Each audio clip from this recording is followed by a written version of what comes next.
The Ugandan government is said to host hundreds of Afghanistan refugees fleeing the country following the takeover of government by the Taliban militants this past Sunday.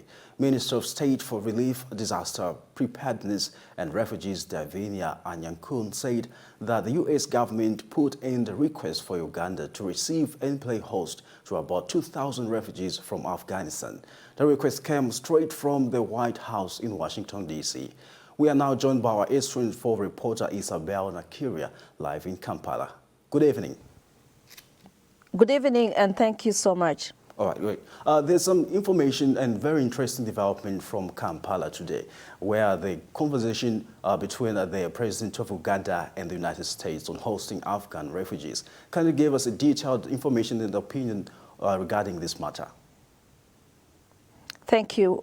We can confirm that there was a conversation between the U.S. government and the Ugandan government. We still do not know whether the telephone calls were between the Mr. Biden or with President Museveni, but we do know that 2,000 refugees will be coming into Uganda. They'll be coming in 500 batches, and the first arrival will likely land today. The Minister of Disaster Preparedness says that the first batch will arrive later this evening, and they will be put up in hotels. They will not be taken to refugee camps or refugee settlements as such.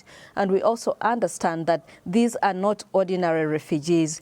These are diplomats, international citizens who are working in Afghanistan, and some Afghan government officials, the deposed government officials, will be coming in and will be put up in hotels.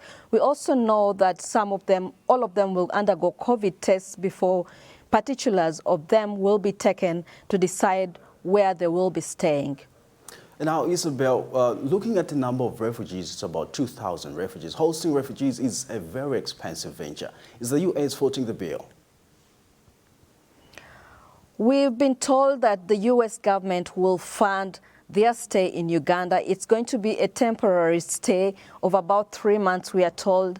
But we also know that Uganda is not new to refugees. Uganda is the largest hosting refugee country in Africa and third globally. So refugees have lived in Uganda for years. Uganda hosts about 1.4 million refugees, mostly from African countries, South Sudan, the DRC, Burundi, and Rwanda. And there are hundreds of international, refugee agencies in Uganda that help the country to, support the refugees. Aid comes in, funding comes in through these agencies, and these agencies take care of the refugees in terms of food and health. But the country, of course, maintains an open door policy to refugees or asylum seekers. And so the government provides free land for refugees here and free education and housing, so the refugees can build their own houses in these plots of land.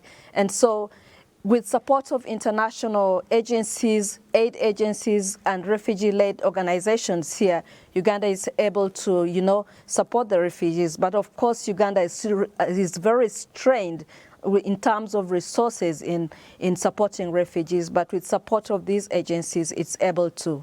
Now, Isabel, do you know who will be involved in the settling of refugees apart from the government? In terms of the settlement of refugees here in Uganda, the UNHCR or the UN Refugee Agency comes in first in supporting of refugees and helping the government to resettle the refugees. Refugees in Uganda are settled in refugee settlement camps in the north and the western parts of the country. But these particular refugees are not ordinary refugees, so we are not sure that they will be settled in these camps for now. For now, the government says they will stay in hotels temporarily until the U.S. government resettles them in other countries. We still do not know which other countries they will be taken in, but we think that some will be taken to the U.S. and Canada, as previously refugees here have gone to countries like Canada. So most likely they will also be taken to such countries. Now, despite carrying out all this process amidst the pandemic that has grappled the world, talking about COVID-19, is the government ready to take up this task amidst the COVID-19 pandemic?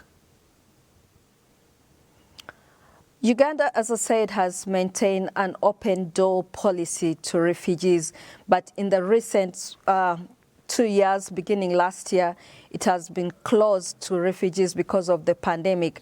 But this could be an emergency, and because of the conversations between the US government and the Ugandan government, Uganda has really opened their doors and accepted these refugees. We also know that they will be tested before letting them into other places where they could be staying before they are taken out of the country.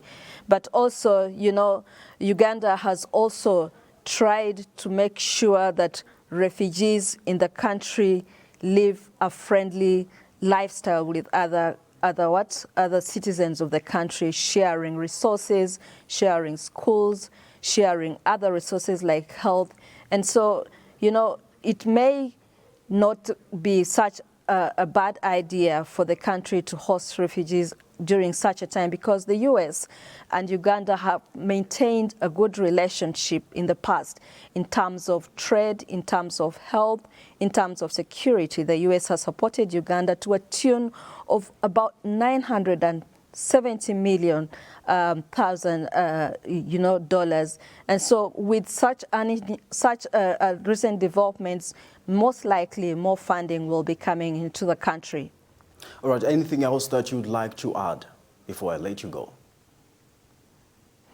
There are high expectations in the country. Some people here are not very happy about it, saying that the country has failed, you know, to look after its people during this pandemic, vaccinate the population, because the country is depending on donations. And so some, you know, campaigners are wondering why Uganda should even think about, you know, hosting refugees at such a time during a pandemic, when it cannot even, you know, cater for its citizens during such a time. But tomorrow, there's going to be another press conference by the Minister of Disaster Preparedness, and we will be looking to hear what they will say about this. Well, thank you so much, Isabel, for your time, and thank you so much for the detailed update